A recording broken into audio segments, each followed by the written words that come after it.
உலகெங்கும் இருக்கும் spiritual tax Tamil நேயர்கள் அனைவருக்கும் ஆஸ்ட்ரோ பூர்ணாவின் அன்பார்ந்த வணக்கங்கள். இன்னைக்கு நாம பார்க்கக்கூடிய சிறப்பு பதிவு பார்த்தீங்கன்னா அக்டோபர் மாத பலன்கள். உங்களை எல்லாரையும் இந்த நல்ல காலம் நிகழ்ச்சியின் மூலமாக சந்திக்கிறதுல பெருமகிழ்ச்சி அடைகிறேன். இன்னைக்கு நம்ம அந்த அக்டோபர் மாத பலன்கள்ல முதல்ல கிரகங்களின் கோச்சார அடைவுகள். கோச்சாரம் அப்படின்னு சொன்னாலே அந்த பிரசன்ட் பிளானட்டோட பொசிஷன் தான். நம்ம பிறந்தப்போ என்ன பிளானட்ஸ் பொசிஷன்ல இருந்ததோ இப்போ இருக்கக்கூடிய பொசிஷனை வச்சு நம்ம அந்த ஜாதக முறையை கணிச்சு சொல்றதுதான் இந்த கோச்சார அடைவுகள் அப்படின்னு சொல்லும் போது மிதுன ராசியில குரு பகவான் இருக்கிறாரு, சிம்ம ராசியில சுக்கிரன் கேது இருக்கிறாரு, கன்னி ராசியில சூரியனும் புதனும், அடுத்து துலாம் ராசியில செவ்வாய் பகவான், கும்ப ராசியில ராகு பகவான், மீன ராசியில் சனி வக்ரத்தன்மையோட இருக்கிறார். இதுதான் இந்த பிரசன்ட் பிளானட்டோட பொசிஷன். அடுத்து இந்த மாதத்துல ஏதாவது கிரகங்களின் பெயர்ச்சிகள் இருக்கா அப்படின்னு பார்க்கும்போது இந்த மாதத்துல மாத கிரகங்கள் கண்டிப்பாக பயிற்சி ஆகின்றன. புதன் பகவான் முதல்ல அந்த கன்னி ராசியிலிருந்து 3ஆம் தேதி அப்படின்னு சொல்லக்கூடிய அந்த 3ஆம் தேதி அந்த உச்சத்திலிருந்து கன்னி ராசியிலிருந்து துலாம் ராசிக்கு பயிற்சி ஆகிறார். இவரை இன்னொரு வாட்டியும் பயிற்சி ஆகிறார் இந்த புதன் பகவான் 25ஆம் தேதி அக்டோபர் மாதத்துல இந்த துலாம் ராசியிலிருந்து விருச்சிக ராசிக்கு பயிற்சி ஆகிறார். அடுத்து சுக்கிரன் ஆகப்பட்டவர் சிம்ம ராசியில இருக்கிறார். இவர் 9ஆம் தேதி பாத்தீங்கன்னா உங்களுக்கு அந்த கன்னி ராசிக்கு பயிற்சி ஆகி வருகிறார். அந்த கன்னி ராசியில சுக்கிரன் நீசம் அடைகிறார். நீசம் அடையும் போது அந்த என்னதான் பயிற்சி ஆனாலும் சில விஷயங்கள் சில தடைகளையும் தேவையில்லாத ஒரு முயற்சிகள்ல தோல்விகளையும் கொடுக்கக்கூடிய ஒரு டைமாக இருக்கும். அதிகப்படியான ஆசைகள் அப்படின்றது இந்த சுக்கிரனுடைய நீச பயிற்சியினால ஏற்படக்கூடிய ஒரு தன்மையாக இருக்கும். அடுத்து 18ஆம் தேதி சூரியன் கன்னி ராசியிலிருந்து துலாம் ராசிக்கு நீச்சம் அடைய போறார். ஒரு கிரகங்களின் தலைவன் அப்படின்னு சொல்லக்கூடிய முதல் கிரகமான அந்த சூரியனாகப்பட்டவர் இந்த காலகட்டத்துல துலாம் ராசியில ஐப்பசி மாதத்துல நீச்சம் அடைகிறார். இந்த காலகட்டம் தான் நம்ம தீபாவளி அப்படின்னு சொல்லக்கூடிய அந்த பண்டிகையை நம்ம கொண்டாடுறோம். ஏன் தீபாவளி கொண்டாடுறாங்க அப்படின்னு கேட்டீங்கன்னா சூரியனே மறையும் போது சூரியனே நீச்சம் ஆகிறார். அதனால நம்ம அதை பட்டாசு வெடித்து தன்னுடைய ஒளியை நம்மளுடைய பிரபஞ்சத்தின் ஒளியை அதிகமாக்குறோம். அதனாலதான் அந்த ஒளி பண்டிகையாக கொண்டாடப்படுகின்ற அந்த தீபாவளி இந்த ஐப்பசி மாதத்துல வருது. அடுத்து இந்த மாதத்தின் இறுதியில அந்த செவ்வாய் 28ஆம் தேதி அக்டோபர் மாதம் தன்னுடைய சொந்த வீடான அந்த விருச்சிக ராசிக்கு துலாம் ராசியிலிருந்து பயிற்சி ஆகிறார். இதுதான் இந்த மாதத்துல இருக்கக்கூடிய கிரகங்களின் பயிற்சிகள். இதனால ஒவ்வொரு ராசி என்பவர்களுக்கும் இருக்கக்கூடிய பலன்களை பத்தி இந்த பதிவுல நம்ம தெளிவா பார்க்கலாம்.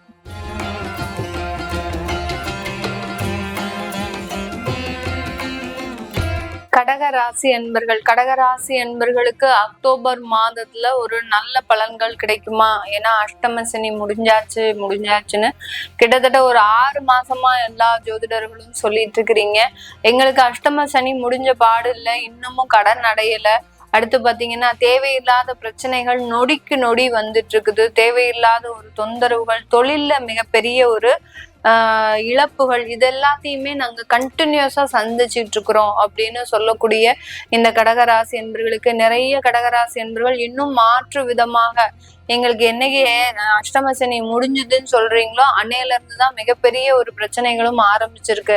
ஒரு வழக்கு சம்பந்தப்பட்ட சில பிரச்சனைகள், தேவையில்லாத ஒரு அதிகப்படியான ஒரு பிரச்சனைகள்ல போய் மாட்டிக்கிட்டேன், இந்த மாதிரியாக அடுத்து வேலை ரீதியான ஒரு பனிஷ்மெண்ட், இந்த மாதிரியாக எல்லாம் உங்களுடைய கடகராசிக்கும் உங்களுடைய பிரச்சனைக்கும் சம்பந்தமே இல்லாத சில விஷயங்கள் எல்லாம் மாட்டிக்கொள்ளக்கூடிய ஒரு அன்பர்களாக இருப்பாங்க. அப்போ இவங்களுக்கு எல்லாத்துக்குமே இந்த கோச்சார கிரகங்கள் இவங்களுக்கு செயல்படலையா, பலன் அளிக்கலையா அப்படின்னு நம்ம கேள்வி கேட்டோம் அப்படின்னா இந்த மாதிரியான பிரச்சனைகள் உங்களுக்கு இருக்கு அப்படின்னா உங்களுக்கு சுய ஜாதகத்துல அதிகப்படியான கர்ம தோஷங்கள் அப்படின்ற ஒரு விஷயம் இருக்கும். கர்ம தோஷம் என்ன அப்படின்னா உங்களுடைய முன்னோர்கள் செய்த சில தோஷத்திற்கும் அடுத்து பாத்தீங்கன்னா நீங்க செய்த முன் ஜென்மத்துல செய்த சில தேவையில்லாத செயல்களுக்கும் இப்போ நீங்க மிகப்பெரிய அளவுக்கு பிரச்சனையில மாட்டிட்டு இருக்கிறீங்கன்னு அர்த்தம். அதே சமயத்துல நிறைய பேருடைய ஜாதகத்துல நம்ம பார்க்கும்போது தெய்வ நிந்தனை அப்படின்றது கண்டிப்பாக இருக்கும். ஒரு ஜென்மத்துல நீங்க ஒரு தெய்வத்தை வழிபட்டிருப்பீங்க, ஆனா அந்த தெய்வத்தை மறந்து போய் இந்த ஜென்மத்துல வேற ஒரு தெய்வத்தை வழிபட்டுட்டு இருப்பீங்க. அதனால அந்த தெய்வ நிந்தனை அப்படின்றது கண்டிப்பாக இருக்கும். இது எப்படி மேடம் எங்களுக்கு தெரியும்? நாங்க போன ஜென்மத்துல என்ன தெய்வத்தை வழிபட்டோம், இந்த ஜென்மத்துல நாங்க என்ன தெய்வத்தை வழிபட்டுட்டு இருக்கிறோம், வழிபடுறதுனால எங்களுக்கு என்ன பிரச்சனைன்றது எங்களுக்கு எப்படி தெரியும்? நீங்க கேக்குற கேள்வி கரெக்டான கேள்வி.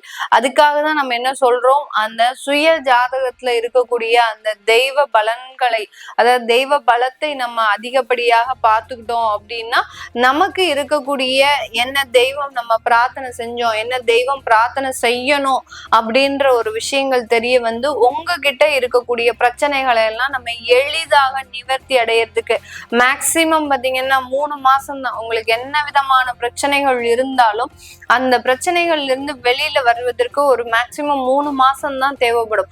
அதுக்கு மேல உங்களுக்கு எந்த ஒரு இதுவும் தேவையே படாது. அதுக்கு உண்டான ஒரு பக்கபலமாக, இப்ப ஒரு சின்ன குழந்தைங்க இருக்கிறாங்க அப்படின்னா அந்த குழந்தைங்களுக்கு ஒரு ஆறுதலாக, ஒரு பக்கபலமாக, ஒரு குழந்தைய எந்திரிச்சு நடக்குது அப்படின்ற பட்சத்துல அந்த இடத்துல யார் இருப்பா? நம்மளுடைய கண்ட்ரோல்ல, நம்மளுடைய கண்காணிப்பின் பேர்ல தான் அந்த குழந்தைய நடக்க வைப்போம். இல்ல வேற எங்கேயா போகும்போது நம்ம கூடயே போறோம். இந்த மாதிரியான ஒரு குழந்தைக்கு நம்ம இத்தனை பாதுகாப்பு கொடுக்கும் போது இந்த பிரபஞ்சத்துல ஒரு தனி மரமாக இருக்கக்கூடிய ஒவ்வொருத்தருக்குமே ஒரு பாதுகாப்பு அப்படின்றது வேணும்.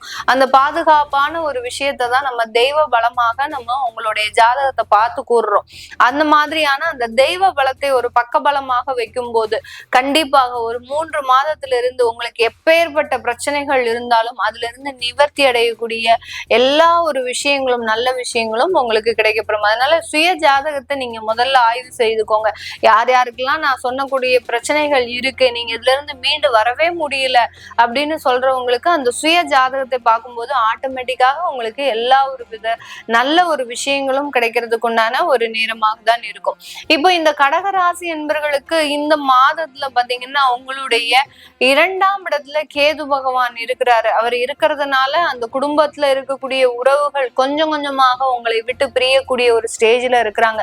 நீங்க எவ்வளவோ கண்ட்ரோல் பண்ணியும் அவங்களும் உங்க சொன் பேச்சை கேட்கறது இல்ல, நீங்களும் அவங்களால நிறைய பாதிக்கப்படக்கூடிய ஒரு சூழ்நிலையில இருக்கிறீங்க.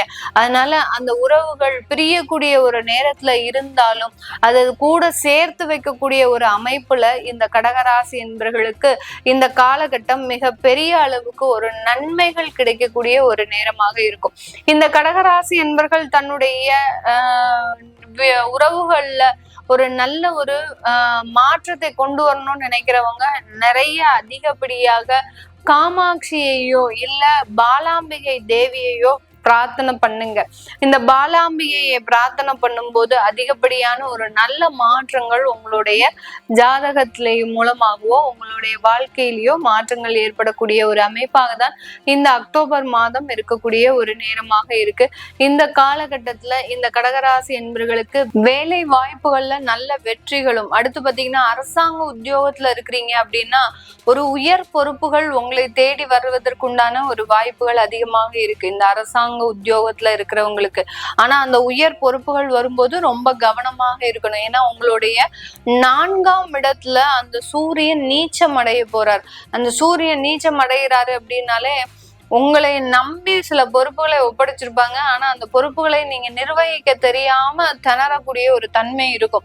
இது ஒரு டெம்பரவரி தான், தற்காலிக சூழ்நிலை தான். அப்போ எங்களுக்கு திறமைகளே இல்லையா மேடம், நான் அந்த பொறுப்புகளை நிர்வகிக்கக்கூடிய ஒரு திறமை இல்லையா அப்படின்னு கேட்டீங்கன்னா அந்த காலகட்டத்துக்கு மாத்திரம் ஒரு தடுமாற்றம், ஒரு நிர்வகிக்கக்கூடிய ஒரு சிந்தனை இல்லாத ஒரு தடுமாற்றம் ஏற்படக்கூடிய ஒரு நேரமாக இருக்கும். அதனால பொறுப்புகளை ஒப்படைக்கும் போது ரொம்ப கவனமா ஒரு நிதானத்தோட செயல்படுங்க.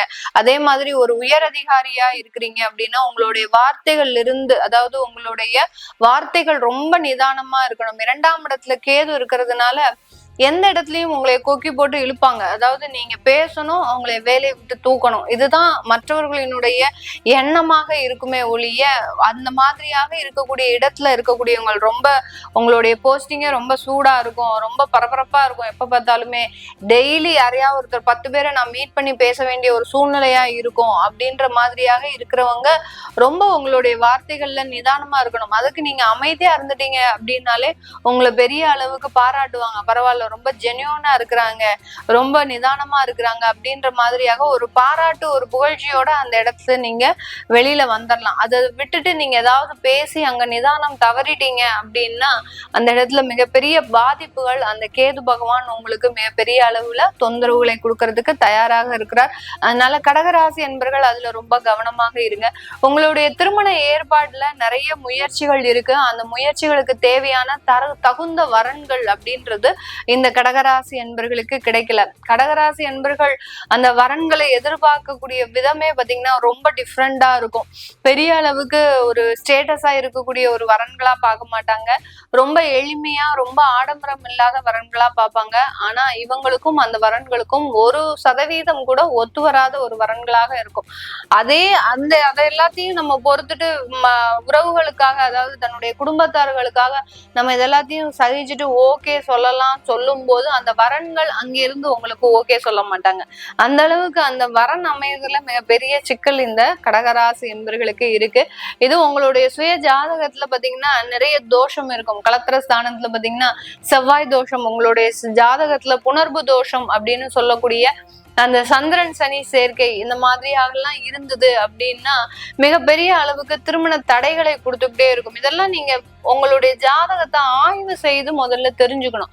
தெரிஞ்சுக்கிட்டீங்க அப்படின்னா அதற்குண்டான நிவர்த்திகள் நம்ம முதல்லயே சொன்ன மாதிரி எந்த ஒரு பிரச்சனைக்கும் 3 மாதத்துல உங்களுக்கு கண்டிப்பாக ஒரு நிவர்த்திகளை கொடுக்க முடியும். அந்த 3 மாதம்ன்றது பாத்தீங்கன்னா ஒரு மேக்சிமம் பீரியட் ஆஃப் டைம் தான் கொடுத்துருக்கிறேன். அதுலயும் 1 மாதத்துல 2 மாதத்துலயே உங்களுக்கு நிறைய பிரச்சனைகள் தீரக்கூடிய ஒரு அமைப்புகள்லாம் இருக்கு. அதனால சுய ஜாதகத்தை பார்க்கும்போது இன்னமும் ஒரு அற்புதமாக இந்த கிரகங்களின் தன்மைகள் எப்படிலாம் நமக்கு வேலை செய்யுது அப்படின்றத மிக அருமையாக விளக்கி நம்ம அந்த விஷயங்களை நம்ம உங்களுக்கு சொல்ல முடியும். அதனால சுய ஜாதகத்தை தடையெல்லாம் இருக்கு, திருமணமே நடக்க மாட்டேங்குது அப்படின்றவங்க எல்லாம் புலம்பி வேஸ்ட். ஏன்னா உங்களுக்கு சுய ஜாதகத்துல பிரச்சனைகள் அதிகமாக இருக்கும்போது அதை பத்தி நம்ம பேசுறதுக்கு அங்க முடியவே முடியாது. அந்த அளவுக்கு சில பிரச்சனைகள் இருக்கும். அந்த அளவுக்கு இந்த கடகராசி என்பர்கள் உங்களுடைய சுய ஜாதகத்துல பிரச்சனை இல்லாத போது எளிதாக திருமண வரன்கள்லாம் கிடைக்கக்கூடிய ஒரு மாதமாக தான் இந்த அக்டோபர் மாதம் இருக்க போகுது. இது எல்லாமே நம்ம கோச்சார நிலவரப்படி பலன்களை கணிச்சு சொல்லியிருக்கிறோம். உங்களுடைய சுய ஜாதகத்துல இருக்கக்கூடிய பலன்களை நீங்க விருப்பப்படுறவங்க கீழே இருக்கிற நம்பருக்கு வாட்ஸ்அப்ல அப்பாயின்மெண்ட் வாங்கிட்டு நீங்க என்கிட்ட கன்சல்ட் பண்ணிக்கலாம். உங்களுடைய குழந்தைகளுக்கு ஜாதகம் எழுதணும், நியூமராலஜி படி பெயர் வைக்கணும். தொழில் ஸ்தாபனத்திற்கும் தாராளமாக அதாவது பெயர் மாற்றம் செஞ்சுக்கலாம். இப்போ நம்ம ஏதாவது ஒரு தெய்வத்தினுடைய பெயரை வச்சிருக்கிறோம் அப்படின்னா அதையும் மாற்றம் செஞ்சுக்கலாம். உங்களுடைய யார் பேர்ல அந்த தொழில் இருக்கோ அவங்களுக்கு ஒரு ஃபேவரபிளான ஒரு பெயரா நம்ம அந்த தொழில் ஸ்தாபனத்திற்கு வச்சு கொடுக்கலாம். அது மாதிரி செய்யணும் விருப்பப்படுறவங்களும் கீழே இருக்கக்கூடிய அந்த வாட்ஸ்அப் நம்பருக்கு நீங்க மெசேஜ் போடுங்க. நியூமராலஜி படி பேர் வைக்கிறவங்களுக்கு மெசேஜ் போடுங்க. உங்களுக்கு உண்டான தகவல்கள் முழுமையாக தெரிய வரும். உங்களிடமிருந்து விடைபெறுவது உங்கள் ஆஸ்ட்ரோ பூர்ணா. நன்றி, வணக்கம்.